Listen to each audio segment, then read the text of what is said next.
Okay, so we start with today's class. Today we will be discussing a topic called as coordinate geometry. Coordinate geometry is a topic which is very important, and this topic is very often tested on competitive examinations. Whether you are going to do ASMA or later, if some of you all are also taking AMC, coordinate geometry questions are very common on these examinations.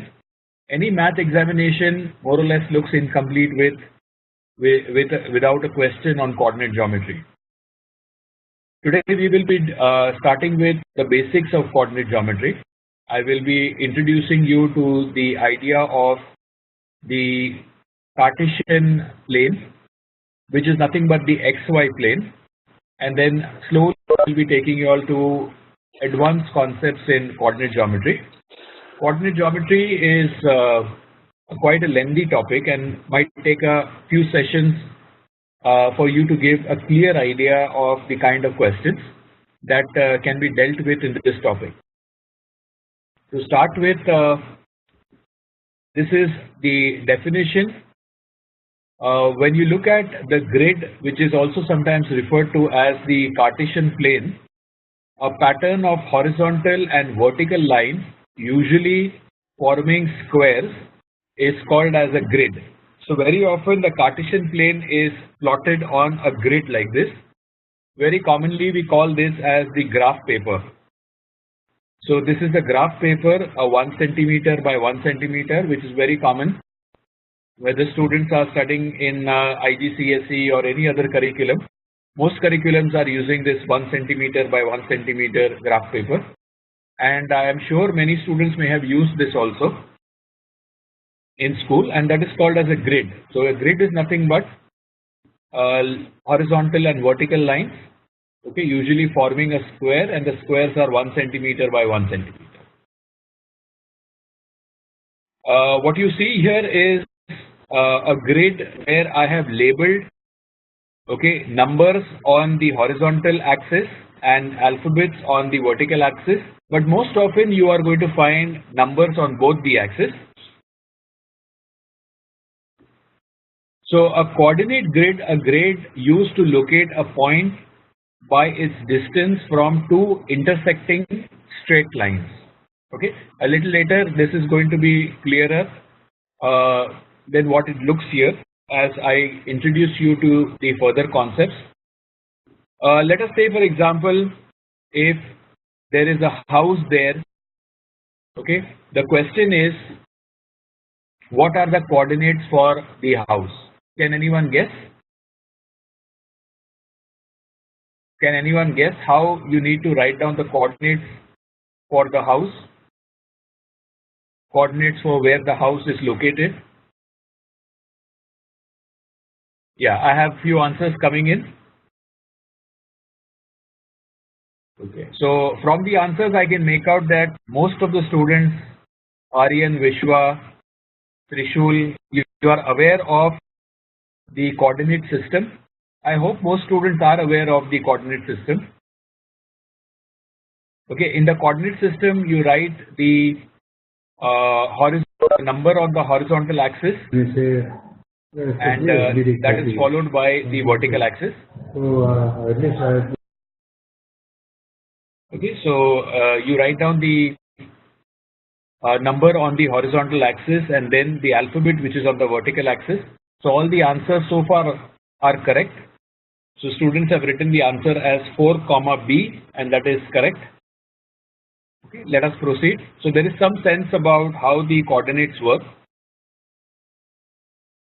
Okay, so x-axis, a horizontal number line on the coordinate grid.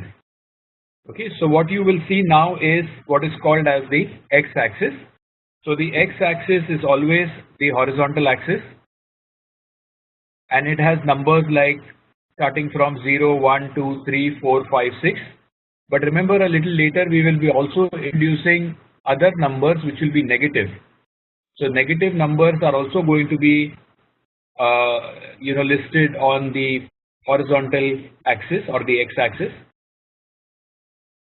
Okay, just to make you remember, x is the shortest, okay, compared to y, and likes to lie down horizontally. This is just to remember, that how do you remember that the horizontal axis is the x-axis. Similarly, y-axis is the vertical number line on the coordinate grid. So you have 0, 1, 2, 3, 4, 5, 6, and that is the line, the vertical line. Okay, y is the tallest and stands upright or vertically. So that's one way of remembering that the y-axis is the vertical line. What are coordinates? So what you have shown earlier, 4, b, that is an ordered pair of numbers that give the location of a point on the grid. So let us say, for example, if you were asked to show 3, 4, okay. So what you see there is the 3, 4, okay, this one. What you see here is the 3, 4, and if you are asked to show this, then this is how you can show it: 3, 4, and that is the point. Okay, so this question is reverse or different from the one that we had discussed earlier. In this, we are showing the coordinate point 3, 4. So 3, 4 is given to you, and you have been asked to identify that on the grid. So you see there 3, 4. I've shown it with a star. Okay, and normally you write down the coordinate. Always remember x, then y. Okay, so x is followed by y. Okay, even in the alphabetical system, x comes first, then y. So you can remember it like that, that x coordinate first and then y. Horizontal first, then vertical. Okay, so here this is the explanation. I have already dealt with this slide earlier. Okay, the first number is always x, and the second number in the coordinate system is y. So it is always 3, 4.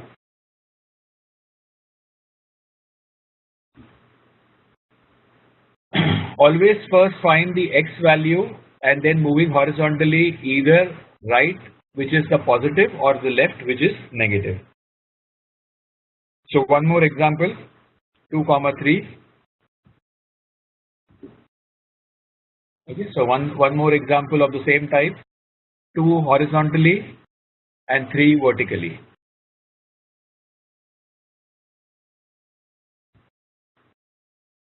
Find how far over horizontally the point is by counting to the right positive or to the left negative.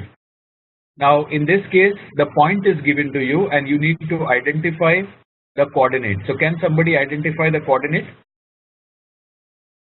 What is the coordinate of the point that is shown on the grid?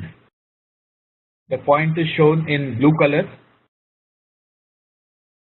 What is the coordinate of that point?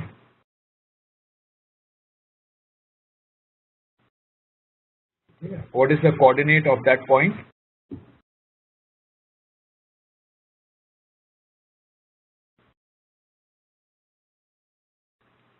So Vishwa, okay, yeah, he corrected the answer. Okay, fine, that's good. So only Vishwa, then Rahul has answered, Aryan has answered. Okay, so everybody has got this idea. Yeah, it is always preferred that you write this in a bracket. So I hope everybody has understood that this has to be written in a bracket. Okay. Yes, correct, good. Okay, so this is how it goes.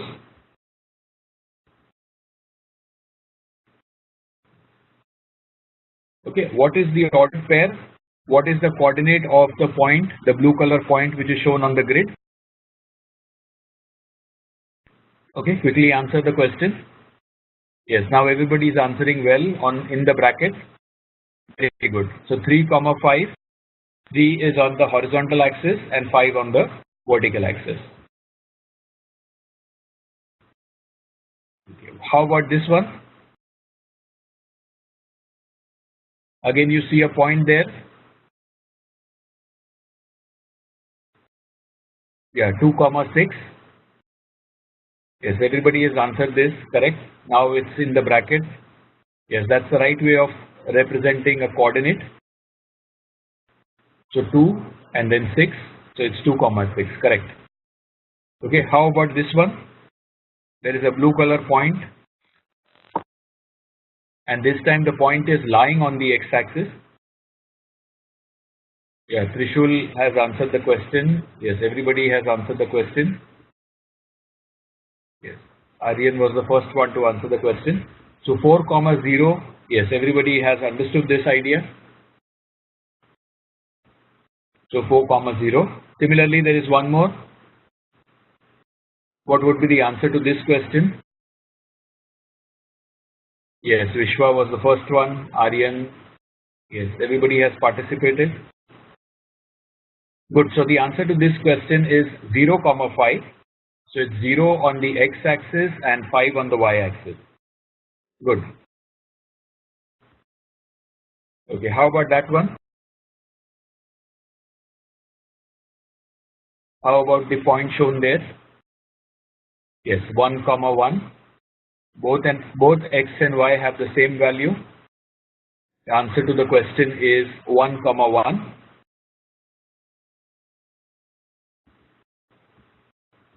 Correct. Okay.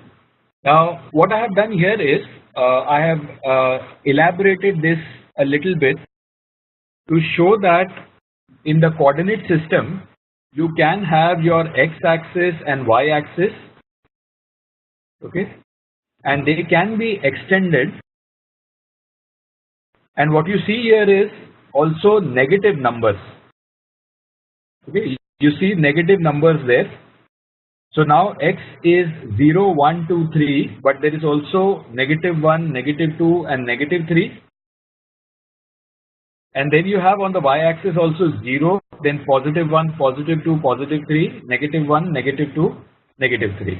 Right. So when I'm going to draw the line, what we observe here is that there are 3 other quadrants. Earlier, our entire idea was based on this quadrant. We were only in this quadrant. Okay, this quadrant is called as the first quadrant.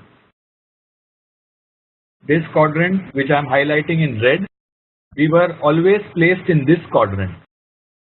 Okay, this quadrant is called as the first quadrant. Okay, but then on this graph I can see all the 4 quadrants. So my objective is to show you all the 4 quadrants. So this is the first quadrant, this is the second quadrant, this is the third quadrant, and this will always remain that way. So in a question, if they ask you which quadrant are we talking about,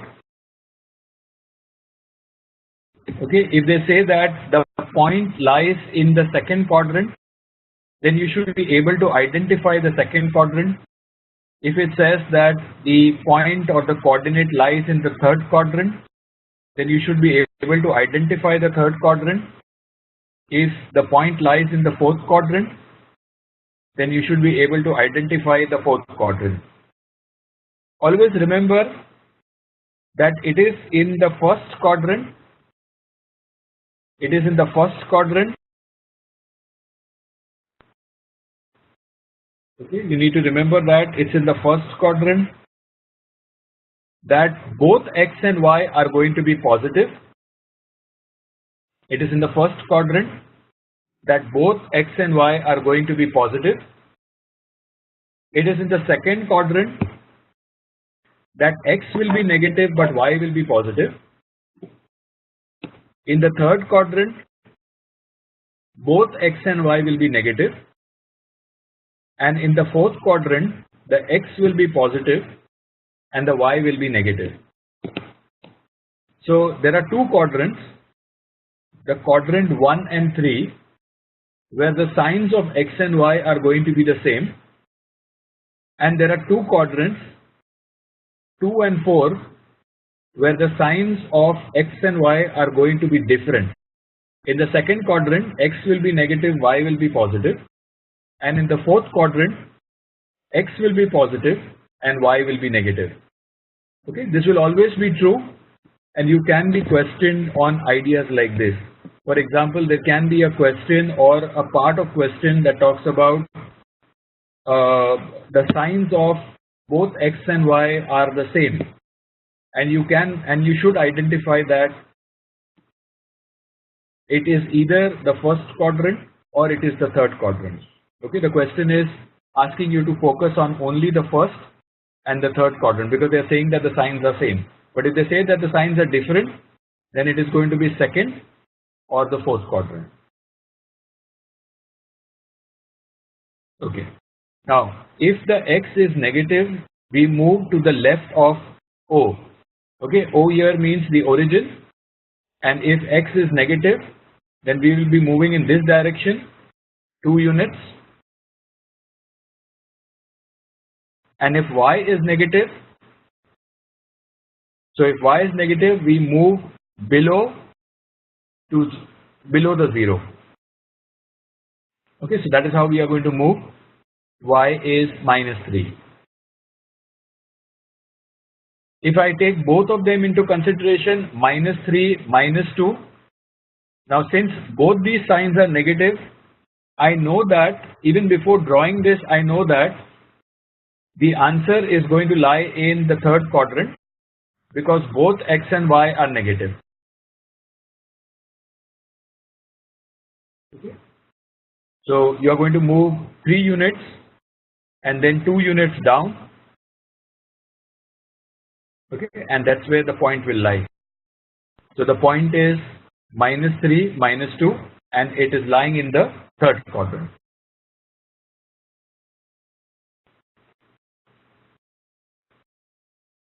When x is positive and y is negative, like in this case, when x is positive and y is negative, x is 2 and y is -2, the ordered pair is in this manner. Okay, so this is how you will show the ordered pair. So it is 2 on the x-axis, -2 on the y-axis. So the point is going to be here.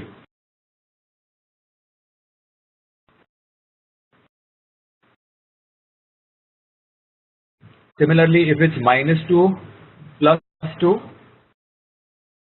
then the point is going to be there. Correct.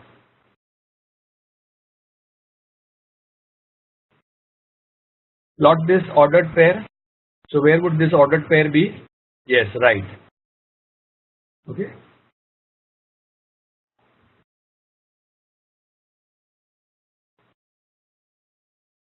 Plot this ordered pair. Correct. How about this one?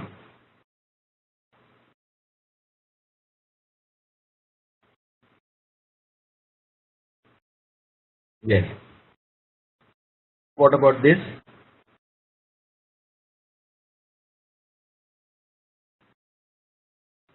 Correct.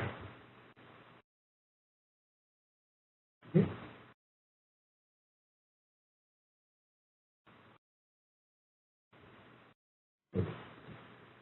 Fine. Now we move on to the next topic. I hope students have understood how the grid and how x and y axis are identified. X is the horizontal and y is the vertical. Right. Then we discussed how we have to mark the coordinate points on the grid. Okay, which is called as the Cartesian plane. So in case if they are using the word Cartesian plane, you know that they are talking about the x and y plane. Okay. The next thing is we will be talking about the gradient of a line. The gradient of a line is a specific term for the steepness of a straight line. There are two important things I want to identify here. One is when we talk about gradient, we talk about steepness, and the second is it has to be for a straight line. Okay, so this concept of gradient is only applicable to straight lines. Okay, these are only going to be applicable to straight lines.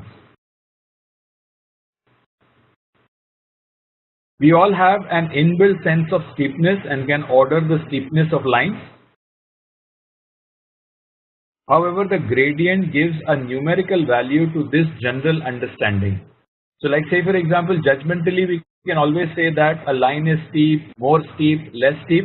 For example, I can simply say that this line is more steep than this line, okay, which is more steep than this one, or something like this.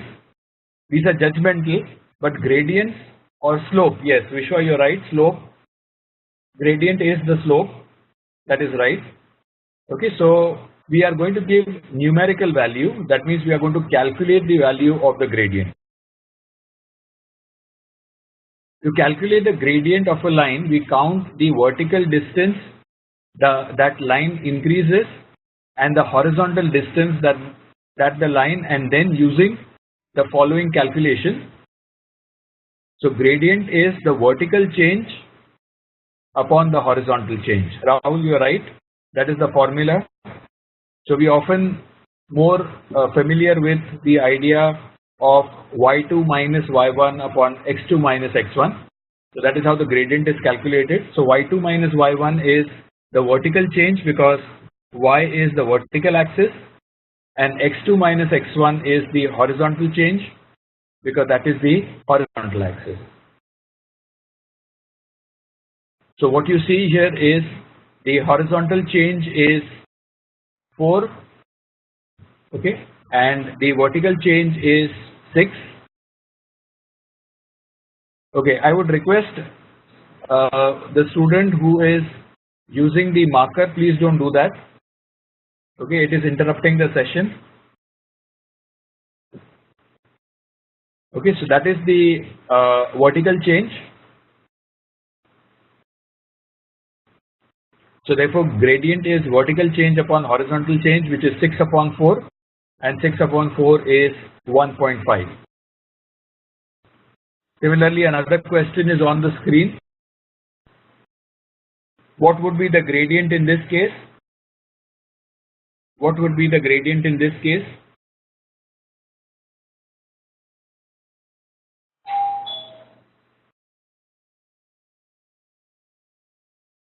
Yes, the answer is correct, 0.5. That is right. What is the gradient going to be for this one?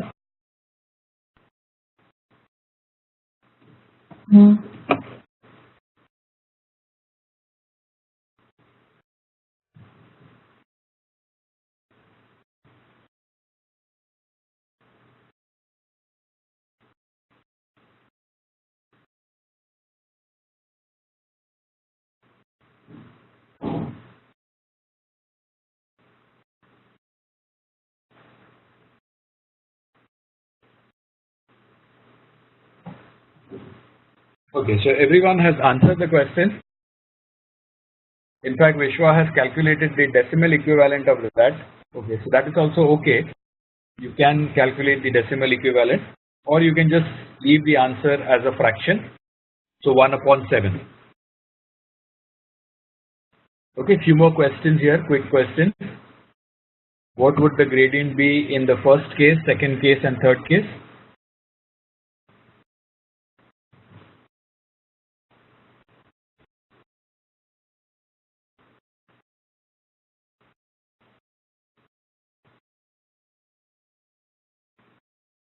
Okay, so all the answers are correct.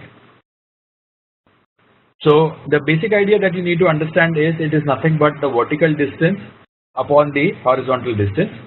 Remember one thing, it is important that you also understand the gradient concept from the perspective of vertical distance upon horizontal distance, rather than simply memorizing a formula that says y2 minus y1 upon x2 minus x1. So it's always advisable that you also consider the formula as vertical distance upon the horizontal distance.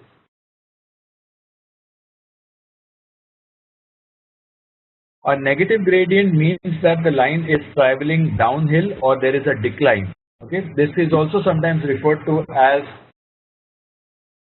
what we call as the inverse relationship between the two variables x and y. Okay, here there are two coordinates that are given to you, coordinate y and coordinate z. Okay, can somebody quickly calculate the gradient in this case? using your formula of y2 minus y1 upon x2 minus x1.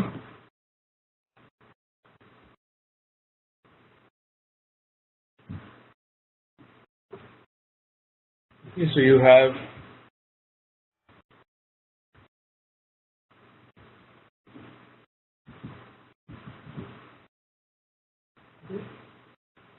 already answers are coming in. So it's y2 minus y1, okay, divided by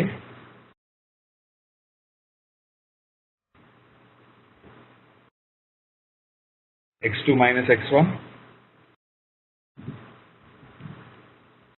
So what you need to understand in this case is that when I'm taking this as y2, okay, this one as y2, then I have to take this as y1. So when I take 1 as y2, then I take 7 as y1. So therefore x2 will be 4 and x1 will be 1. So I don't have to reverse the order. I need to keep the order the same, okay, of how I am picking up. Okay, so the answer to this question is -2. Okay, yeah, you need to be careful to consider.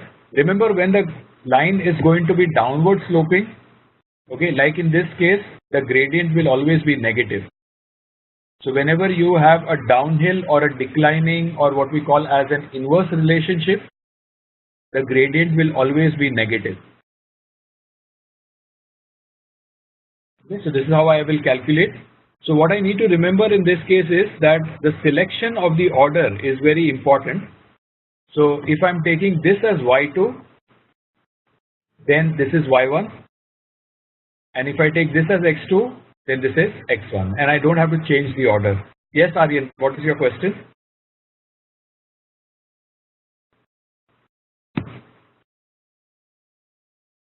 Yes, you're right. So it means that when the line is going to be upwards, that means if you see something like this, okay, then the gradient will be positive. Okay, that is correct. When the line is going to be downwards, the gradient is going to be negative, but the line when it goes upwards, the gradient is going to be positive. That is correct. Okay, let's move to the next part. This is just the explanation. That was another way of doing it. Okay, calculating the gradient from the coordinate. It is possible to calculate the gradient of a line just by knowing two coordinates that the line passes through. Remember, this is very important. You need to consider that the line has to pass through the 2 points. Okay, only then can you find out the gradient. For example, I can find out the gradient using a point which is going to be somewhere here and somewhere here. But I cannot find the gradient of this line if the point lies somewhere here or it lies somewhere here. Okay, the points have to lie on the line. So that is what this statement actually means. It is possible to calculate the gradient. In fact, I would say that it is only possible to calculate the gradient of a line only if we know two coordinates that are lying on the line, or the line needs to pass through the two coordinates. If the coordinates are not lying on the line, then we cannot find out the gradient of that line using those points. This can be achieved in two ways. Draw the coordinates on the grid and use the previous method. What was the previous method? Vertical distance upon horizontal distance. That is the method. Okay, change in y upon change in x. Okay, vertical upon horizontal, or the formula.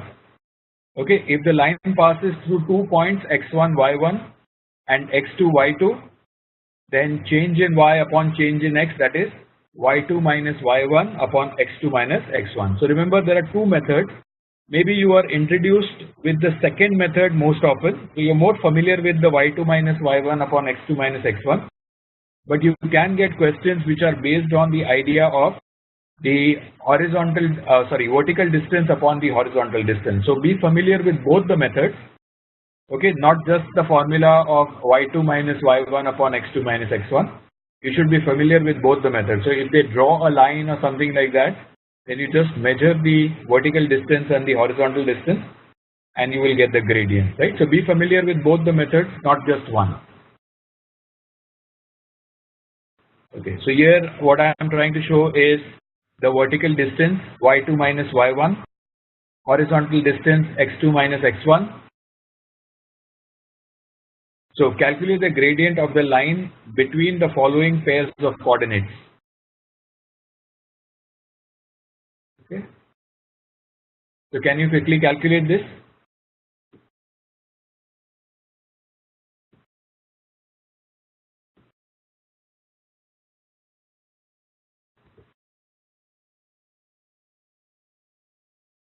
So 18 minus 2,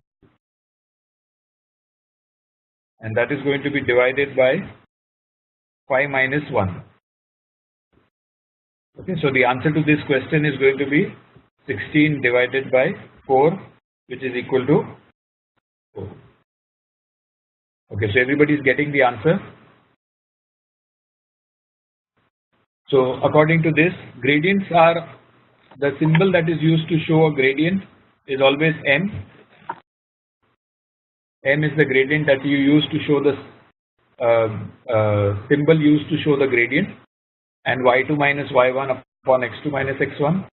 So 18 minus 2 upon 5 minus 1, and what you see is 16 upon 4, which is 4. Okay. Can you quickly calculate gradients here? 2 points are given to you, 7, 5 and 3, 13.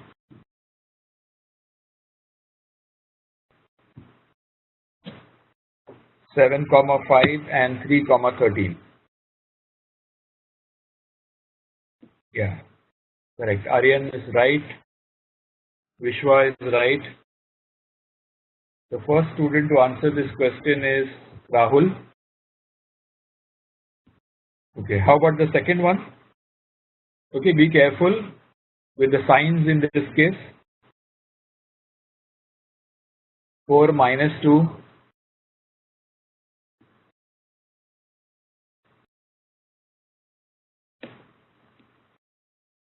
Rahul's answer is not correct.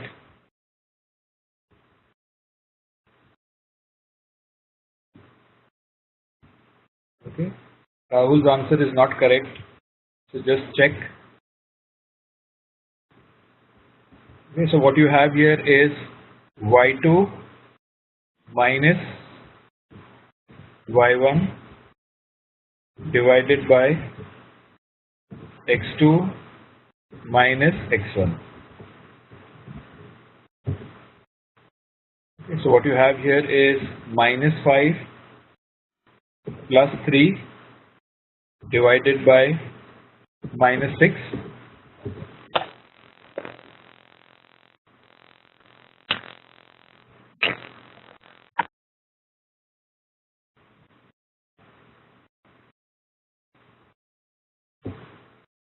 So what you have is negative 2 divided by negative 6, and that is equal to 1 divided by 3. So the answer to this question is 1 divided by 3. So nobody got the answer to this question. I think students are not handling the signs properly. So just see, I have shown the complete working. Okay, I've shown the complete working. Okay, is that clear to everybody? Is the working clear to everyone?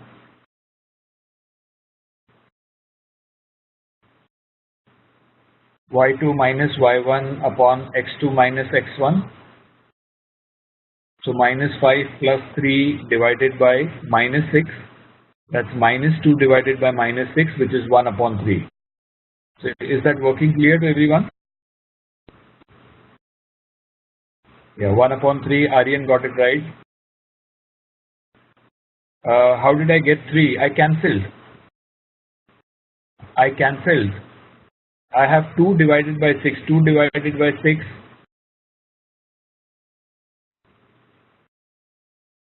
Okay, I think you got it right. It is 2 divided by 6, so 1 upon 3. Yeah. Yeah, so it's just a simplification. It's a small simplification that I've done here. Maybe I could have shown the step and then it would have been more clear. So what I did is simply this: 2 1s are and 2 3s are. Okay, and of course this is minus and minus, which will get cancelled. So I will be left with 1 upon 3. Okay, Vishwa says he did not understand. Fine, I will try to explain this again.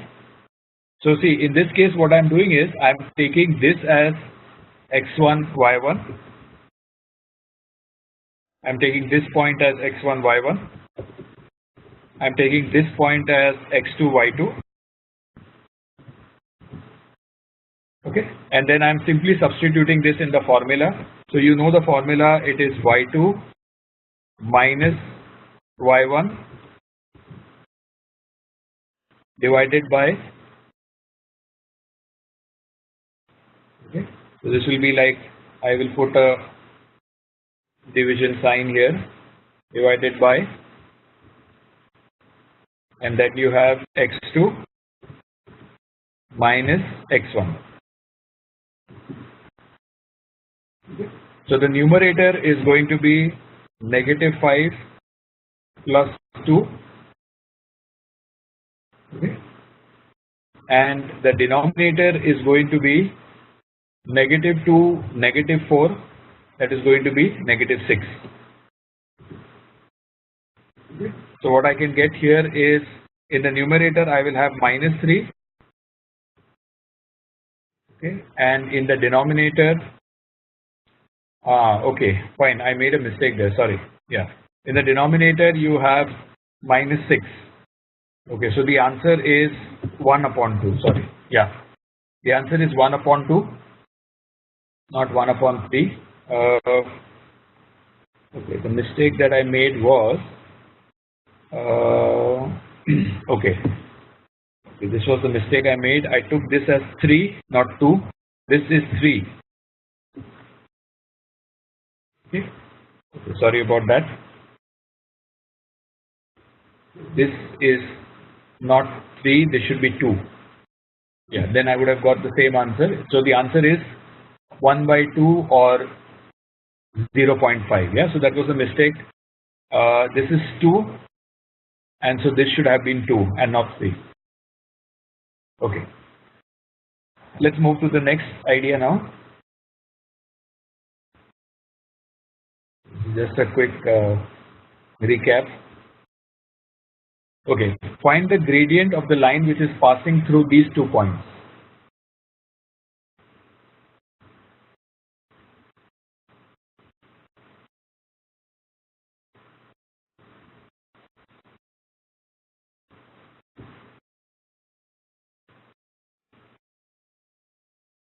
So the vertical distance is going to be 3.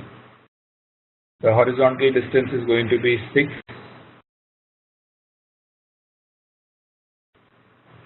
Vertical distance is going to be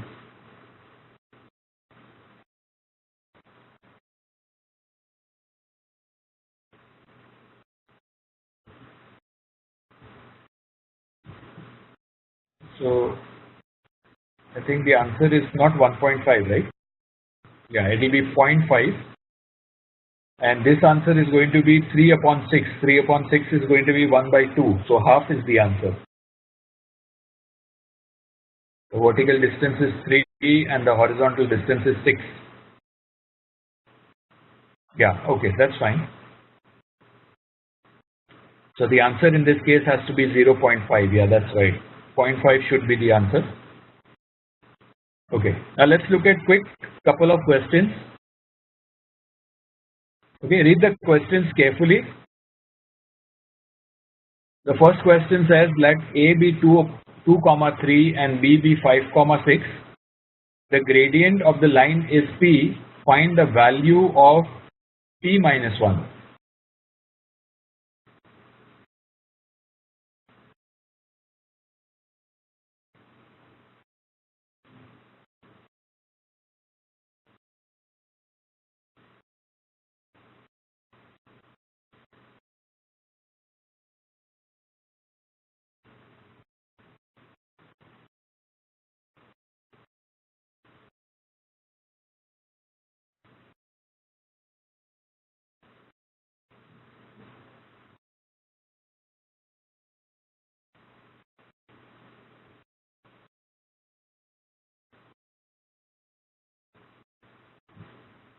What is the answer to this question?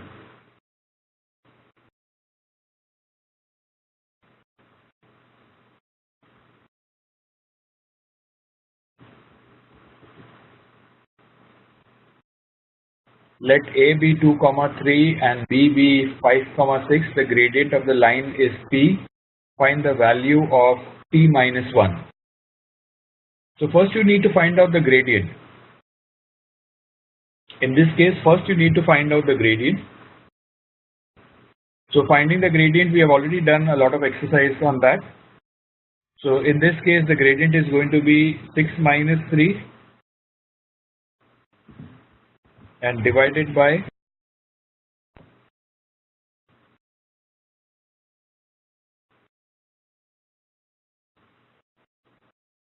we have 6 minus 3 divided by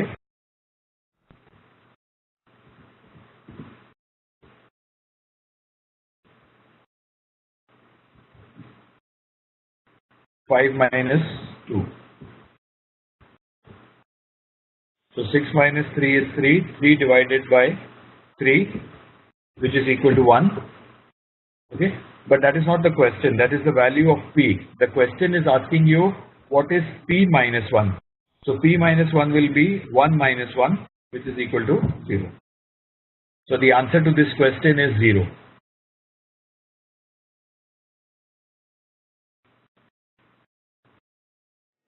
Is that clear?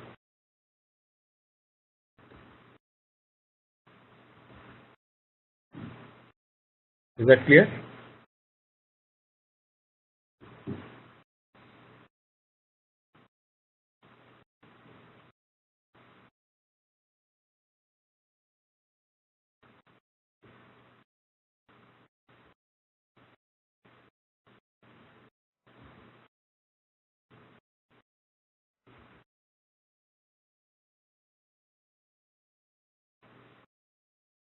P is not minus 9. Check your answer. Vishwa, check your answer once again. Check the calculation. It's 6 minus 3 divided by 5 minus 2. 6 minus 3 is 3. 5 minus 2 is 3. 3 upon 3 is 1. P is 1. Okay, check your calculation.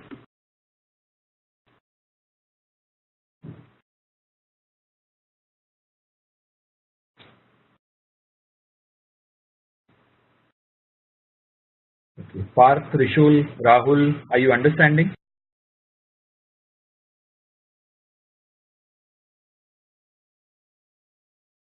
Is Parth, Trishul, Aryan, are you understanding? Yeah, yes, okay, good.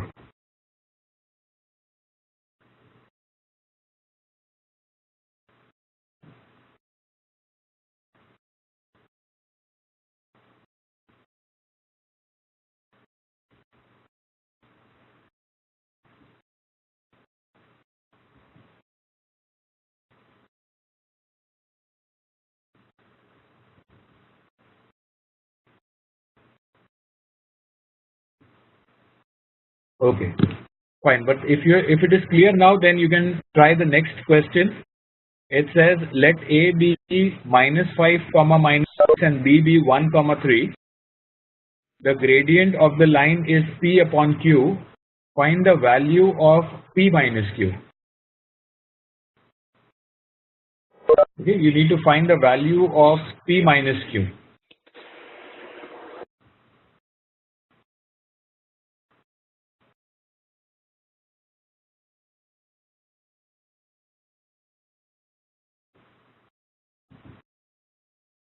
So in this case, it is going to be 3 minus of minus, so I'll directly make it plus. 3 plus 6 divided by 1 plus 5.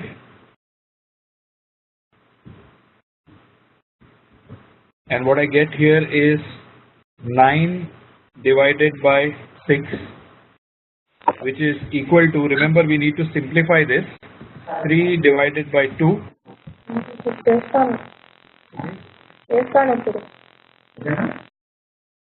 It's going to be 3 divided by 2. Okay, and that is the most simplified form. So P is equal to 3 and Q is equal to 2. So the answer is 3 minus 2, which is equal to 1.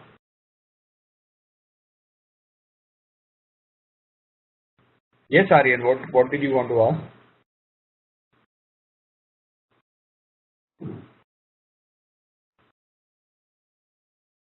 If students have followed this, then they can go to the next question.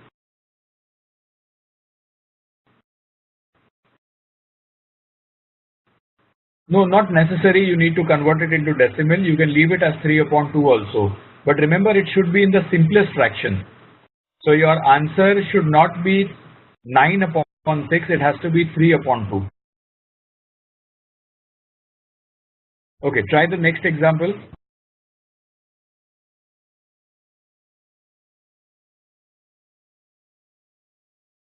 So 17 minus 5, that is going to be 12. And that is divided by 8. So 12 divided by 8, so 4 3s are 12, 4 2s are 8. So once again the answer is going to be 3 minus 2, which is equal to 1. So 1 is the answer for the next question also. Yes, right.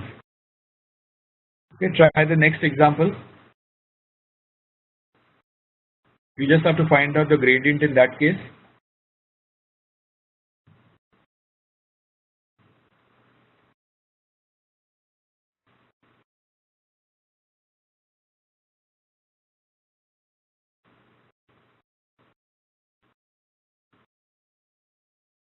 Try example 4.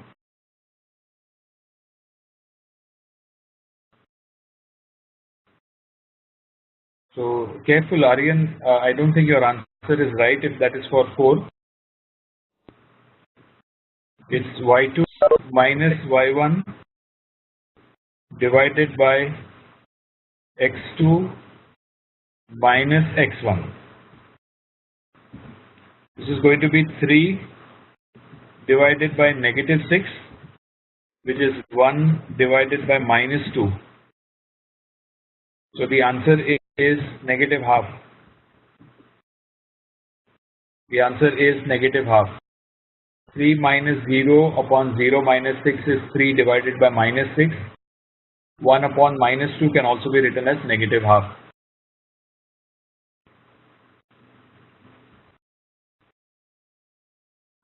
Okay, try this example.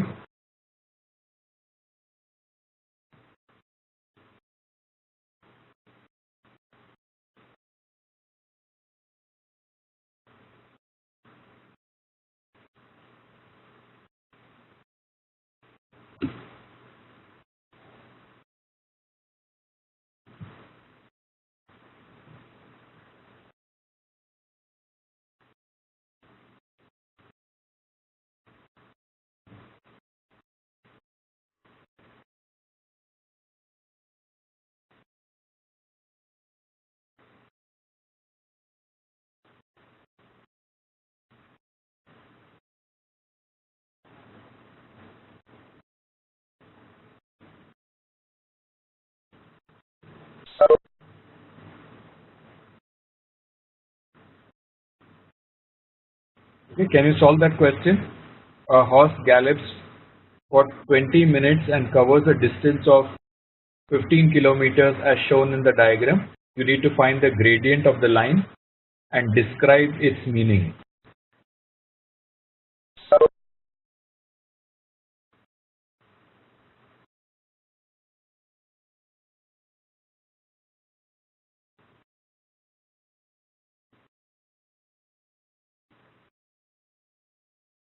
Okay. A horse gallops for 20 minutes and covers a distance of 15 kilometers as shown in the diagram.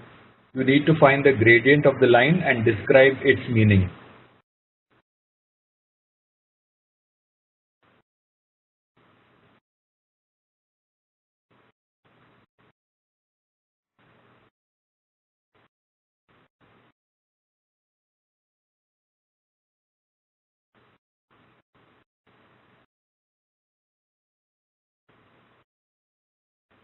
Okay. Now in this case, what happens is, what you have here is 2 points. One is 0, 0 and the other point is 20, 15. The vertical distance that you have here is 15,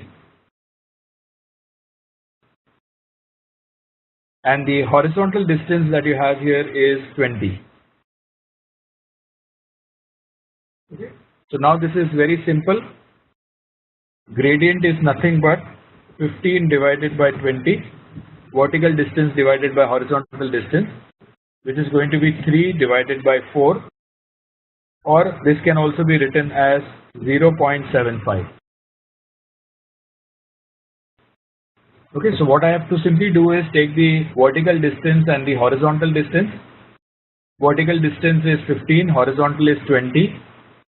So it is vertical distance divided by horizontal distance, that's 3 divided by 4, which is 0.75. So 0.75 is the gradient that answers the first question. And the second part of the question that it is asking is you have to describe the meaning.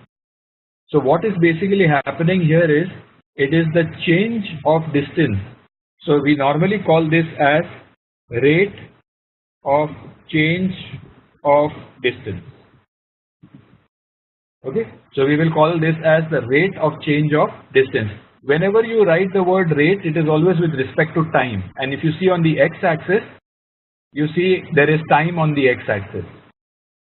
Okay, so next part of the question, that is describe the meaning, it is the rate of change of distance. That is how you write the description. Okay, is that clear to everybody?